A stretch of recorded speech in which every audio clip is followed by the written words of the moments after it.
이번에는 윤석열 캠프로 가겠습니다. 김병민 대변인 전화로 만나보겠습니다. 나와 계시죠? 예, 안녕하세요. 반갑습니다. 네, 안녕하세요. 어떻게 캠프에는 좀 안착하셨고요. 많이 적응되셨습니까? 이제 한 4나흘 정도 됐는데요. 네. 조금씩 몸이 좀 익숙해지기 시작하고 있습니다. 어떻게 캠프 분위기는 어떻습니까? 좋습니까? 캠프가 저희 지난 일요일에 국민 캠프 출범하고 굉장히 다양한 사람들이 새롭게 좀 기존에 있었던 멤버들이랑 구성을 했는데 네. 서로 호흡도 맞춰가면서 지금 현재 내부 캠프 분위기는 상당히 긍정적이고 또 고무적이고 즐겁게 일하고 있습니다. 알겠습니다. 우리 대변인님 연결했으니까 일단 당장 사실관계 하나만 좀 확인 좀 부탁드릴게요. 조금 전에 김영우 실장과 인터뷰에서 나왔는데 한 언론이 윤석열 후보가 8월 2일에 국민의힘 입당한다고 보도 내놨는데 어떻게 되는 겁니까? 예. 어제 한 10시 반 정도의 보도가 나와서 자려고 잠자리에 누웠다가 전화가 쏟아져서 아무 일도 못했는데요. 예, 사실관계가 전혀 확인되지 않은 오보라고 정리를 해서 다 내용이 정리가 됐고요. 지금 그거는 윤석열 후보의 의사를 묻고 확인해서 지금 하시는 말씀이 맞죠? 예, 맞습니다. 윤석열 후보와 직접 통화를 하고 내용을 다 확인한 다음에 말씀을 드리는 거고요. 예. 입당이라는 것은 전적으로 숙고의 시간을 가지면서 국민의 목소리를 경청한 뒤에 언제 어느 시점에 입당하는 것이 가장 국민께 대선 주자로서 좋은 모습을 보일지에 대한 최종 결정은 후보의 몫입니다. 네네네. 거기에 대해서 아직까지 결심하거나 얘기한 바가 없는 상태이기 때문에 윤석열 후보가 직접 본인의 입으로 입당을 할 것이다. 언제 입당하는 시기가 이렇게 될 것이다라고 얘기할 때까지는 이렇게 날짜가 나오게 되는 것들은 사실관계가 아닐 확률이 매우 높습니다. 알겠습니다. 날짜는 그렇다 하더라도 입당 여부에 대해서는 어제 거의 명시적으로 말씀을 하신 것 같은데 어제 연합뉴스 TV 인터뷰를 보면은 국민의힘의 어떤 그 들어가서 그러니까 대선에 나가는 것으로 이야기를 하지 않았습니까? 예, 지난번 일요일 이준석 대표와의 치맥 회동을 통해서 같이 즐거운 시간을 보내고 나온 뒤에 대동소이 얘기를 한 바 있습니다. 그렇죠. 서로 간에 두터운 신뢰 관계를 쌓았다라고 얘기를 하고 있고 수많은 야권 지지자들이 봤을 때는 국민의힘과 윤석열 후보가 떨어져서 선거를 치른다는 건 상상하기 어려운 일이겠죠. 따라서 대통령 선거를 치르게 된다면 국민의힘의 소속으로 치르게 될 것이다라고 하는 당연한 얘기를 했다 이렇게 생각을 하고요. 이제 거기에 대한 시기의 문제가 남게 되는 것이겠죠. 그렇죠. 그러면 예를 들어서 이준석 대표가 윤석열 후보가 8월에 입당하지 않으면 윤석열 캠프에 간 국민의힘 인사들은 제명시킨다 이렇게 이야기를 하지 않았습니까? 그러면 이 대상에 우리 대변인도 포함이 되는데 핵심 대상입니다. 핵심 대상입니까? 그럼 별로 걱정 안 씹어서 얘기를 해서 별로 걱정 안 하셔도 되는 건 지금 걱정 안 하십니까? 그러면 아마도 이준석 대표가 이제 윤석열 후보의 입당 문제는 본인이 대통령 선거 국면을 끌고 가는 과정에서 공언한 바가 있고 8월 경선 버스를 출발시키겠다고 얘기했기 때문에 이 문제를 보다 확실하게 당원들과 국민께 안심시킬 책무와 의무가 있을 겁니다. 근데 이제 윤석열 후보 입장에서도 바깥에서 본인의 정치적 행보들이 있기 때문에 선뜻 얘기할 수 없을 때 그 중간에 연결다리 역할로 저희 같은 사람들이 들어가 있으니까 이준석 후보가 자신 있게 8월 달에 입당할 수 있을 거다 이렇게 얘기하는 가교 역할도 될 수 있다고 생각하거든요. 알겠습니다. 근데 좀 다른 관점에서 조금 전에 이제 인터뷰했던 김영우 실장은 국힘 안에서의 계파 갈등 조짐을 우려를 하면서 그래서 제가 이제 어떤 조짐이 있는 건지 사례를 말해달라고 했더니 바로 국민의힘 인사들이 윤석열 캠프에 간 걸 꼽더라고요. 그러면 우리 대변인도 그 당사자로서 김영우 실장이 이런 상황 판단에 대해서 어떤 말씀 주시겠습니까? 전혀 어떤 계파 갈등이라든지 이런 문제들에서 자유로울 수 있다 이렇게 자신 있게 말씀드릴 수가 있고요. 윤석열 후보뿐 아니라 우리 국민의힘에 있는 많은 대권 주자들도 마찬가지고 야권 전체가 손잡고 모두가 통합해서 선거에 임하지 않으면 이번 정권 교체가 쉽지 않다는 건 모두가 인지하고 있을 겁니다. 따라서 국민의힘에 더 시너지 효과를 내면서 윤석열 후보가 같이 합류할 때만이 이런 정권 교체 가능성이 높아질 것이고 지금 올림픽 축구 대표팀 경기를 보면 와일드카드 황의조 선수 등이 맹활약하고 있지 않습니까? 이렇게 와일드카드의 개념으로 지금 현재 우리 전체 야권의 승리를 위해서 뛰고 있는 몇몇 사람들이 있다 정도로 해석해 주시면 넉넉하게 이해되지 않을까 싶습니다. 결국 이런 거네요. 그러면 우리 대변인님을 비롯해서 국민의힘 그 소속이면서 윤석열 캠프로 가신 분들은 국민의힘 입당을 전제로 지금 윤석열 후보한테 마중 나간 거네요. 마중 나간 거. 와일드카드라고 말씀드린 것처럼 같이 여러 좋은 역할들을 하고 결국은 최종적인 경기의 승리를 이끌기 위해서 같이 여러 가지 역할들을 하고 있다고 말씀 다시 한번 드립니다. 알겠습니다. 그나저나 그 최재형 후보의 어떤 회동 제안은 왜 지금은 아니라고 그렇게 거절하셨습니까? 공개적으로 이제 전격 회동을 말씀해 주셨던 것 같은데요. 이제 좋은 제안이라고 생각을 하고 다만 지금 윤석열 후보가 여러 국민의 목소리를 경청하는 시간도 있고 후보가 국민들과 함께하는 시간들이 있지 않겠습니까?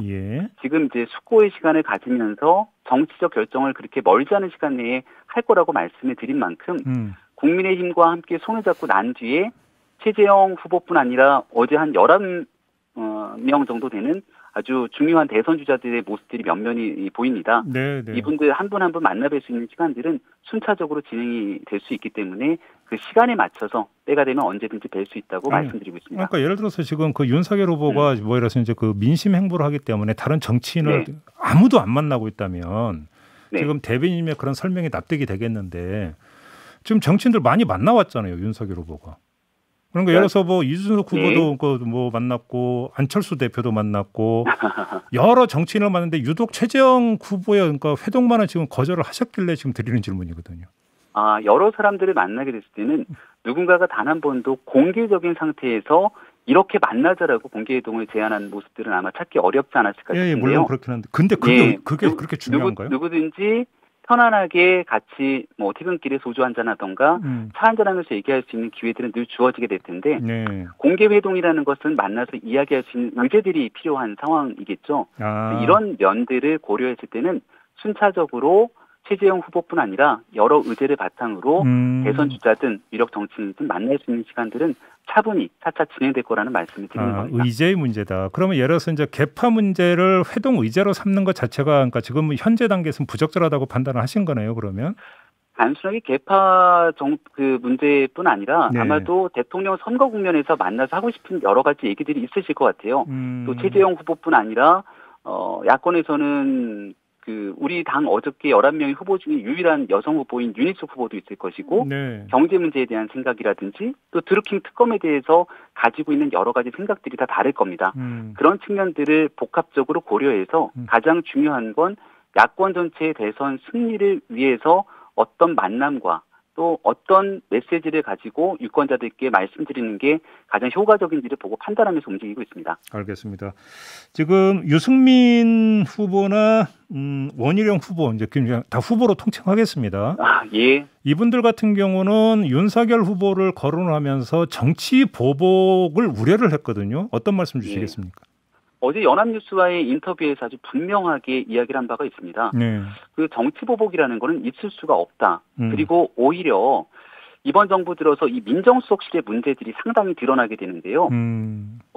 연합뉴스 등의 인터뷰를 통해서 대통령이 가지고 있는 사정 권한이 그동안 많은 일들을 야기시킨 만큼 오히려 정권을 창출하게 되면 민정수석실을 폐지할 정도로 사정 기능들을 다 내려놓게 되는 그런 대통령 권력을 내려놓겠다. 이런 의지들이 바로 정치 보복에 대한 아주 작은 오해나 불신마저도 다 내려놓게 되는 상황이고 이를 제도로서 명확하게 하겠다라고 하는 말씀도 함께 드리고 있습니다. 그러면 약간 간접적으로 연관이 될 것 같아서 지금까지 드리는 질문인데요. 김경수 경남지사가 대법원에서 유죄 확정이 돼가지고 재수감된 이후에 윤석열 후보께서는 특검 연장이나 재가동을 주장을 했습니다. 자, 그럼 이건 어떤 차원에서 이걸 주장한 걸로 이해를 해야 되는 겁니까? 늘 국민의 눈높이에 맞춰서 정치를 하고 있다고 말씀을 드리고 있습니다. 많은 국민들께서 보시기에 지난 2018년 처음 드루킹 문제가 불거졌을 때 김경수 지사가 극구 사실관계를 부인한 바가 있었는데 시간이 지나서 대법의 확정 판결을 보니 그때 김경수 지사의 말이 전혀 사실이 아니었던 내용들이 드러나게 되죠. 공모관계가 넉넉하게 인정이 돼서 수감이 됐는데 이러한 대통령 선거를 앞두고 여론을 조작하는 이들에 대한 모든 피해는 국민에게 돌아가게 됩니다. 과연 그 사실관계가 김경수 지사만의 문제였겠는가는 당시 허익범 특검이 처해졌던 어려움을 고려했을 때 추가적인 조사나 수사가 필요한 것 아니냐라고 하는 국민의 목소리가 상당합니다. 대변인님 여기서 잠깐만요. 그럼 제가 이렇게 보충 질문을 드려볼게요. 만약에 윤석열 후보가 대통령에 당선이 됐다고 가정을 하겠습니다. 그러면 그 상태에서 지금 그 특검 연장이나 재가동을 언급하는 이유는 문재인 대통령이 알았느냐 못하느냐 책임질 부분이 있느냐 없느냐 바로 이 부분 때문이잖아요. 그러면 지금의 그런 입장을 대통령 당선돼서 계속 견지해서 추진할 여지가 있다고 봐야 되는 거 아닙니까, 그러면? 전혀 그렇지가 않고요. 지금 현재 대통령 후보에 나서 있는 정치인 입장에서 국민의 목소리를 담아 이런 내용들이 필요하다고 거듭 말씀을 드리는 것이고 그리고 대통령 선거 기간인데 왜 이 얘기가 중요한고 하니 지금도 대통령 선거 국면에서 지난날 드루킹 사건처럼 또다시 선거를 앞둔 여론조작들이 자행되고 있을지 모른다는 우려들이 상당합니다. 네. 이 두 가지에 대한 정치적 메시지를 담아서 국민과 함께 이야기를 얘기하는 것이고 대통령이 되고 난 뒤에는 민정수석실을 폐지하고 사정 기능을 총괄하면서 이러한 수사 지휘 등에 대한 얘기들을 할 수 있는 기능 자체를 없애버리는 상황이기 때문에 거기에 대한 우려 전혀 불식될 수 있다고 생각합니다. 그렇게 보시는 거고요. 알겠습니다. 네. 지금 캠프 안에서 지지율 추이는 어떻게 분석을 하고 있어요? 지난주 일요일자 저희 그 정비도 좀 하고 그리고 난 다음에 어제 나왔던 여론조사에서는 또 과거와는 달리 이재명, 이낙연 후보에게 뒤처졌던 부분들이 역전이 되면서 안정적인 지지율이 나오고 있다고 생각을 합니다. 네. 물론 이런 전체적인 추이에 만족해서는 안 되는 거라고 생각을 하고요. 지지율은 언제든지 요동칠 수 있기 때문에 저희가 더 단단하게 캠프도 정비하고 국민들께서 가장 원하시는 건 그래서 어떤 나라를 만들 거냐에 대한 비전과 희망이라고 생각을 합니다. 그 부분 잘 준비해서 국민들께서 정말 기대하는 윤석열 후보에게 기대하는 부분들이 있는 만큼 이를 저희가 확실하게 보여드리기 위한 노력들을 계속 해나가려고 하고 있습니다. 역시 관건은 정책 비전이다 이렇게 보시는 것 같은데. 그럼 구체적으로 이제 정책 비전을 이제 하나하나 이제 밝히니까 그 시작점은 언제점으로 설정하고 계시는 거예요? 아직까지는 저희 그 이석준 전 국무조정실장이 정책에 관한 기능들을 바탕으로 많은 분들과 쭉 내부적으로 다듬고 검토하는 시간을 갖고 있습니다. 저는 이제 윤석열 후보를 알게 된 게 얼마 되지는 않는데요. 같이 캠프에 합류하면서 쭉 옆에 지켜보고 나니 생각보다 꼼꼼하게 관련된 내용들을 들여다보고 여기에 대해서 한번 얘기한 것을 다시 한번 번복하거나 하는 부분들에 대해서 굉장히 조심스러워하는 측면들이 많습니다. 그래서 아마 정책 발표에 대한 완성도를 높이기 위한 노력들이 진행되고 있는 만큼 이게 어느 정도 정리가 되고 나면 앞서 설명드린 것처럼 권력과 어떤 기득권에도 맞서 싸웠던 윤석열이라고 하는 인물의 국민들이 갖고 있는 기대감처럼 한국 사회가 반드시 바꿔야 되는 여러 개혁 의제들을 바탕으로 좋은 정책들 많이 낼 거라고 말씀드립니다. 지금 말씀드린 좋은 정책들 복수형으로 말씀을 하셨는데 물론 당연히 복수일 수밖에 없지만 순위는 있지 않겠습니까? 가장 맨 앞에 내세울 걸 지금 어떤 걸로 다 가다듬고 있는 건가요? 짧게 말씀해 주신다면. 어제 윤석열 후보가 세 가지 얘기했는데 첫 번째는 국민들의 삶과 연계된 부동산 문제, 두 번째는 일자리 대통령을 자임했던 문재인 정부에서 해결하지 못했던 청년 일자리에 관련된 문제, 그리고 제가 제일 중요하다고 생각되는 건 코로나 팬데믹 이후로 양극화가 훨씬 더 심해지고 있는 상태 속에서의 이 경제 저소득층을 위한 문제, 이 세 가지 정도를 집중하려고 합니다. 알겠습니다. 자, 말씀 여기까지 드릴게요. 고맙습니다. 예, 고맙습니다. 네, 윤석열 캠프의 김병민 대변인이었습니다.